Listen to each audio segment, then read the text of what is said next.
കോയമ്പത്തൂർ ജില്ലയിലെ ആനക്കട്ടിക്കടുത്ത് അട്ടപ്പാടിയുടെ വളരെ അടുത്തായി സ്ഥിതി ചെയ്യുന്ന പെരിയ തടാകം എന്ന സ്ഥലത്തുള്ള അനുവാവി സുബ്രഹ്മണ്യ ക്ഷേത്രം.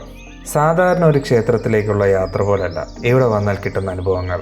കൊടും കാടിന് നടുവിൽ മലയുടെ മുകളിലായി സ്ഥിതി ചെയ്യുന്ന സുബ്രഹ്മണ്യ ക്ഷേത്രവും ശിവക്ഷേത്രവും. ഏകദേശം 500 സ്റ്റെപ്പുകൾ കയറി വേണം മുകളിലേക്ക് എത്താൻ. ഓരോ സ്റ്റെപ്പ് കയറുമ്പോഴും കാടിൻ്റെ മനോഹരമായ കാഴ്ച കണ്ടാസ്വദിക്കാൻ കഴിയും. എപ്പോഴും ശാന്തമായൊരു അന്തരീക്ഷമാണ് ഇവിടെ. പല രീതിയിലുള്ള പക്ഷികളും പൂക്കളും മല കയറുന്നതിനിടയിൽ കാണാൻ കഴിയും. ഐതിഹ്യമുറങ്ങുന്ന വറ്റാത്തൊരു ഉറവ മലയുടെ മുകളിലായുണ്ട്. കാടിനുള്ളിൽ സന്യാസി തപസ് ചെയ്തിരുന്ന ഒരു ഗുഹയോടെ ഉണ്ട് എന്നാണ് പറയപ്പെടുന്നത്. 500 പടികൾ കയറി മുകളിലെത്തിയാൽ അതിമനോഹരമായ കാഴ്ചയാണ് മുകളിൽ നിന്ന് കാണാൻ കഴിയുക.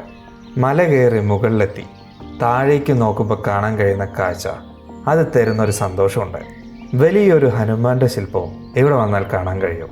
കാട്ടിനുള്ളിലൂടെ കുറച്ചു ദൂരം സഞ്ചരിച്ചാൽ കറുപ്പ് രായർ കോവിലിന് മുന്നിലെത്തും.